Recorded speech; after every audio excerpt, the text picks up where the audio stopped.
I can't do it. I can't defeat the mastermind that's created this maze.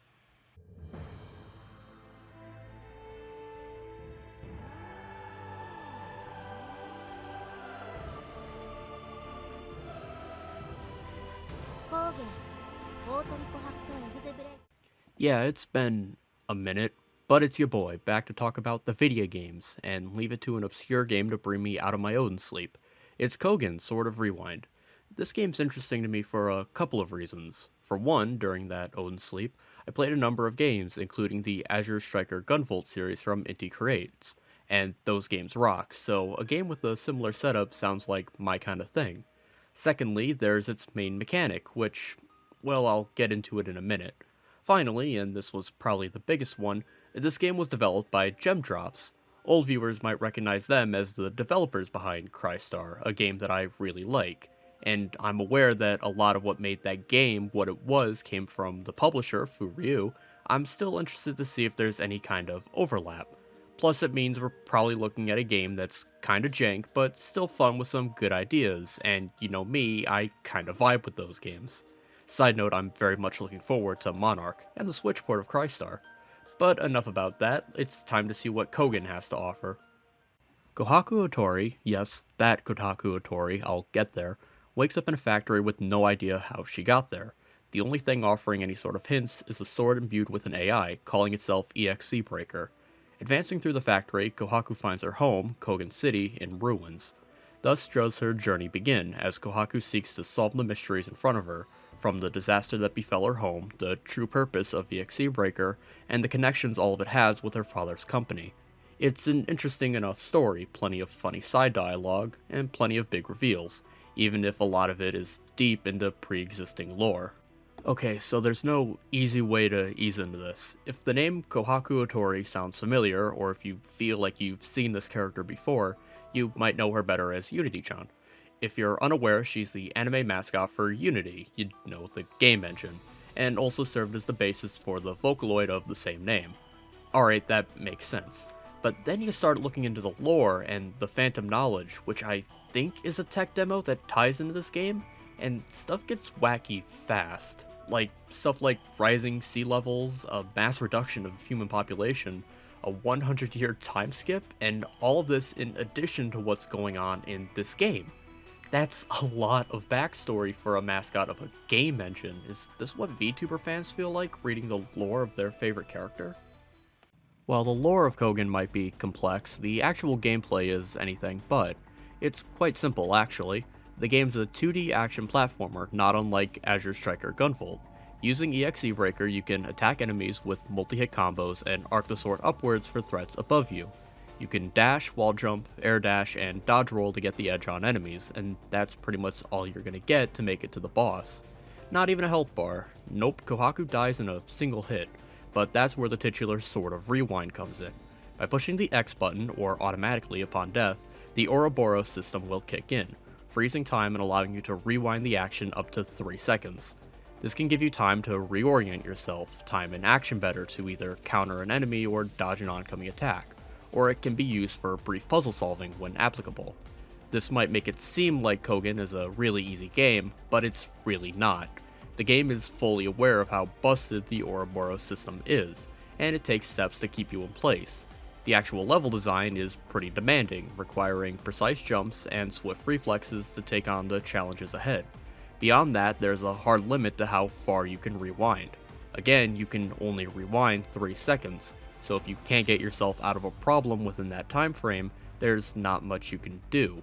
In addition, activating Ouroboros takes up a full charge from the energy meter on the top, with more being consumed the further you rewind. The only ways to restore this are either by reaching a checkpoint, finding items scattered throughout the stages, or waiting for it to refill. Die while the meter's in the red, and you die for real, and you're sent back to the last checkpoint. So in that sense, it also functions as a regenerating health bar. Kogen's a very no-nonsense game in that regard. There's no upgrades or new moves, you're given everything you'll need at the very start.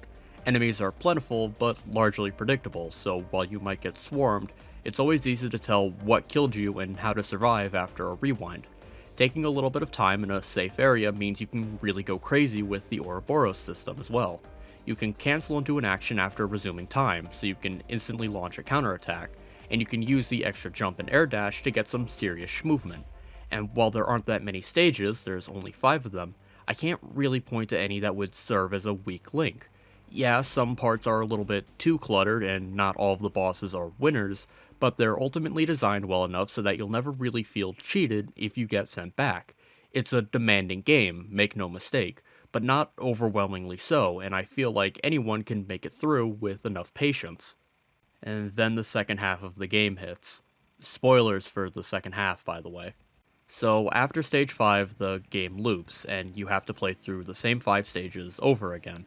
Obviously, I have no right to complain about this. I am a Nier fan after all, and even the Gem Drops developed Crystar does a similar thing, and to its credit, it's not one for one. The level design is fundamentally the same, but enemies are way more aggressive, there's more of them to boot, and the bosses are souped up. It's hard mode, basically, and I have no problem with that, but there's one change that really kills it for me. For plot reasons, the Ouroboros system is nerfed. It can only be recharged by finding items and reaching checkpoints, and this causes the difficulty to shoot up way more than I think it needs to.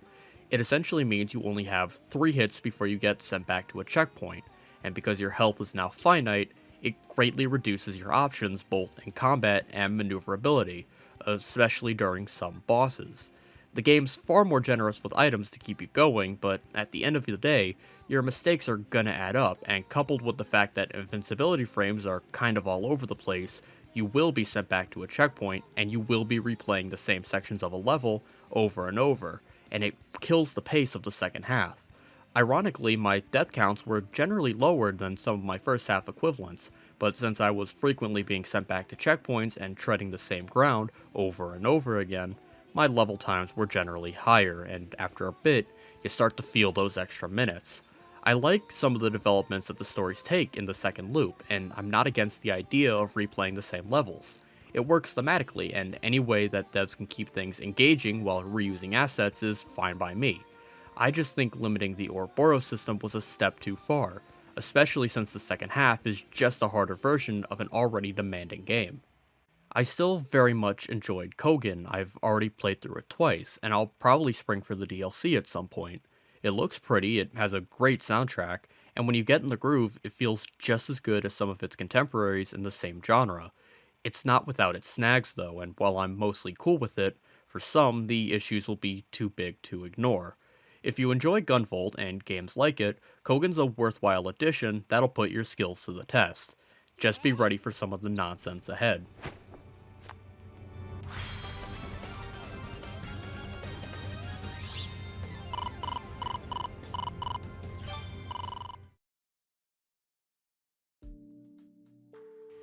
Hi, thanks for watching. Decided to switch up how I did the end of video thing. Instead of doing a normal card, I want to do a short reflection on the recording and editing process. I like Cogen. This was rough, because my computer crashed about 7 times during the end, and I've had to do 2 full playthroughs of this game by necessity. My first playthrough that I did, the game dropped so many frames I couldn't use any of the footage. The second playthrough decided to freeze about 51 minutes in, it's why so much of this footage consists of the first 4 stages. And then the second half, when I tried to record it, my computer crashed 7 times. So that's why you only see stuff from the first 2 stages for the second half. It's still a fun game though, very much enjoyed it. I even did a third playthrough in between editing this, just because it was really fun. I enjoyed it. In keeping with line of what I said about wanting to keep up the videos consistently, I'm going to be dropping a hint of the next one, which is already in the works, and the hint for that is World. Take with that what you will. Might be easy to figure it out, might not. But anyways, thank you so much for watching. I'll see you all next time.